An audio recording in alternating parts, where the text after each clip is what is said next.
Bismillah, walhamdulillah, wassalatu wassalamu ala rasulillah, amma ba'd. Today's video is a continuation of the last video. It just cut out because I was lacking memory on the phone, so apologies if anyone on God's green earth actually listened to the full video and then was just like, why is this cut out? I believe I was ending talking about Cantonese folk and saying that even though ethnically you can have a fella from Canton, from Hong Kong, come over because we have that special relationship, because it used to be a special administrative region of the United Kingdom until it was passed over in 1997 by the then Prince of Wales, the now King Charles. 100-year period of special autonomy Hong Kong has until in 2097 it fully gets passed over, I believe, to mainland China and the CCP. Different kettle of fish to dive into there. My point is that if, you know, a gentleman, a family, they come over from Hong Kong and their children are now born in Britain, and their children now, you know, they move to Manchester or Liverpool and they start speaking Manc or Scouse, and they are, by all intents and purposes, British by the way that they are raised. They feel like they're half British, but obviously they know they're half Cantonese as well, because, you know, they speak Cantonese at home and they got a very clear Chinese, so to speak, appearance. Ethnically, that's all fine. My point is that if you look at the history of Britain, the colonization of the world, just look into the opium wars of the time when it comes to the Chinese. Like, I think it's pretty fair to say that the people on the Hong Kong island, they deserve to have a bit of support from the British, and in that way there's a special relationship there, and that relationship extends to many places across the world. So I think it is interesting because you don't get it in many other places, and that's why I think Britain is special and unique, is because of our colonial past, and we can now use that as a unifying force moving forward. So yeah, I mean, look, it's something you can't quite put your finger on. Like England, like what football team do I support? England in the Euros, not Spain, not France, not Germany. God no. Like, you know, I've got a soft spot for Turkey, don't get me wrong, because, you know, the Turks, although technically it's a secular republic, you know, it's got a strong Islamic history, a high Muslim population. So I'd probably say, you know, with Scotland as well, you know, in the Euros just gone, 2024 European Championships held in Germany, I love the Scottish, right? I'm not even Scottish, but the kilts, the bagpipes, the zeal, and just, you know, they've got some strength to them. So I love the Scots. You know, England and Scotland, obviously they're part of Britain, so it was probably Scotland after England, but my third team was Turkey. So I liked I think Albania played as well, and Albania have a bit of a Muslim heritage as well, but certainly England, Scotland and Turkey I was kind of rooting for, and Turkey played some good football there anyway. I think I might have mentioned it in the last video though. The sports, like I say, England are, you know, cricketers, footballers, rugby players. You know, we've got a rich history in so many, you know, areas of life. And it's such a broad question what it means to be English or British. I would say, first and foremost, I am, you know, English, because that's where I live. You probably would, to some degree, be a foreigner in Wales and Scotland and Northern Ireland. But I think it's a good thing that, you know, the United Kingdom of Great Britain and Northern Ireland is a unifying force, working together, help one another. I know, like I say, that the power ultimately resides in Westminster, but that's a different conversation altogether. So anyway, just to almost apologize that the stream just cut out because my memory ran out on my phone, I thought I'd just jump back onto the camera and just say big up your good selves to everybody who comes across the video.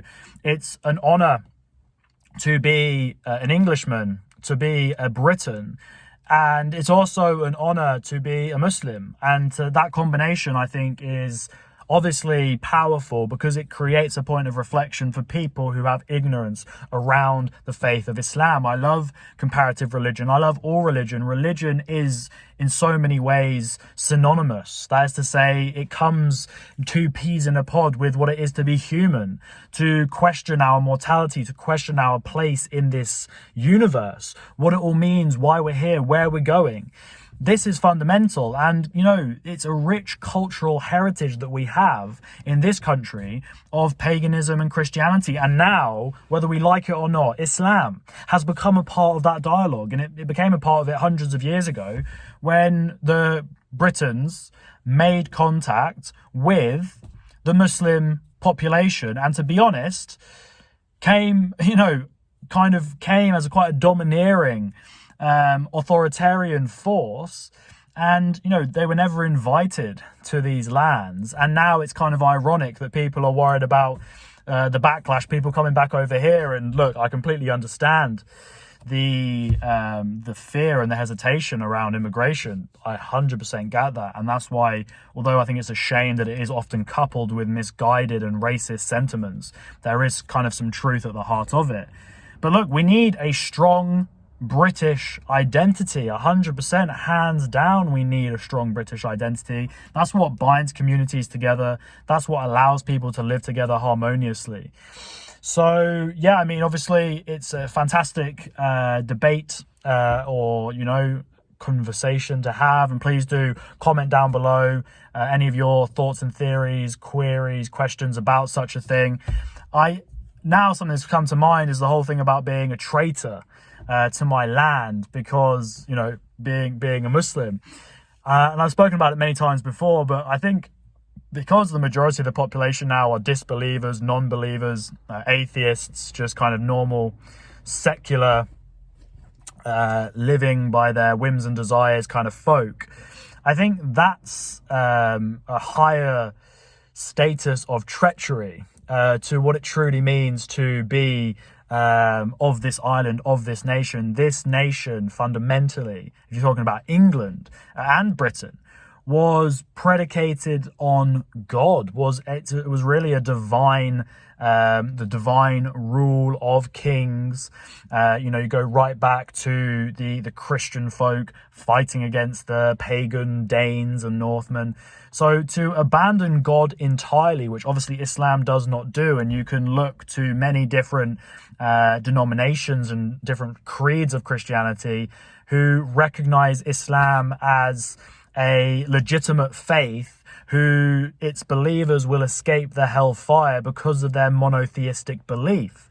The Catholic Church, to name but one of those, the largest of those Christian denominations that have said something of the like. So it's interesting, in a time of disbelief, in a time where, as Nietzsche said, what would it now be, over 100 years ago, God is dead. God is dead in the hearts of the people. And, a God-fearing a gentleman, well, try my best to, live by the laws and commandments of God. I at least proclaim my belief in the divine and reject the modern narrative of secular atheism. That I get called a traitor, rather than those who have slipped into the illusion of the modern world, the matrix, the material comforts, the whims and desires, and rather than ordering their life with, the Creator and the Most High at the top of the pecking order. So I could go on, and I will finish with this. If anybody's still listening, then big up your good selves, because clearly you're part of the tribe. I apologise for my lack of posting videos. It's not hard to just press the record button and start a dialogue. Get back on the live streams. I love those so much. But, I'm proud to be English because I'm nothing else. I have little pockets of European, other countries, but, I have no real connection in any way. I don't speak the language. I don't know the culture. I don't have any family members who represent that in any way. All I know is England, and then by extension, Britain. And so I can't be anything else. I think that's what it means to be English, or, more widely British. And I've spoke about it in the past. if you are an adopted Briton, you know, you have come from Nigeria, Somalia, Egypt, Cyprus, Malta, Spain, Russia, America, Caribbean, Asia, Australia, and on and on and on. You are now a dual heritage of your Australian British, your Egyptian British, you are Cypriot British, you are Scottish British, Norwegian British, American British, Caribbean British, on and on and on and on. And so that's fine. But if you were born in this country or you've known as this country, then I think based on just pure ethnicity, to deny somebody that they are obviously to some degree British, you spoke to them on the phone, they sound, you know, you wouldn't be able to determine that they are of a different ethnic background. And so it does come into a lot of kind of tribal, you know, fear mongering, I think. And it's a fascinating topic. I'm on my lunch break now, so I'm going to have my sandwich. Big up my wife for making me the chicken sandwich. And I've got some orange squash there as well to enjoy in the next 10 to 15 minutes. So I appreciate everybody who's come across this channel. It's just me, an average dude, a standard dude, Anglo-Islamic gentleman, blessed to embrace Islam almost 3 years ago, blessed to be born on this beautiful island of Great Britain, blessed to wear the 3 lions on my chest. And yeah, you know, just blessed in general to be a father, to be a husband, to be a Muslim, to be a Briton. And, you know, everybody watching this video, I appreciate you, because at the end of the day, regardless of disagreements or agreements, regardless of if you're Muslim or non-Muslim, you know, we're sharing this moment right now, this second that evaporates and takes us one step closer to our own, you know, physical demise, because, you know, our lives are coming to an end. And I think to ponder our mortality is a really powerful tool to embrace life with real vigor. And that's what I think we should all do, is be thankful and appreciative. That's one of the things that brought me back to God. And I mean that in a sense that I was never really close to God, but I mean back because that's where we came and that's where we're going to end up going to when we pass on, is a sense of an obligation to give gratitude and to give thanks, and then to direct that in what direction. What should I give thanks to? Of course, my parents, my extended family, my friends, my wife, my child, and of course the creator of all of existence, because that's where all those people came from. So one last time, thank you for listening. Always remember, big up your good selves, and until next time, a good folk, Auf Wiedersehen.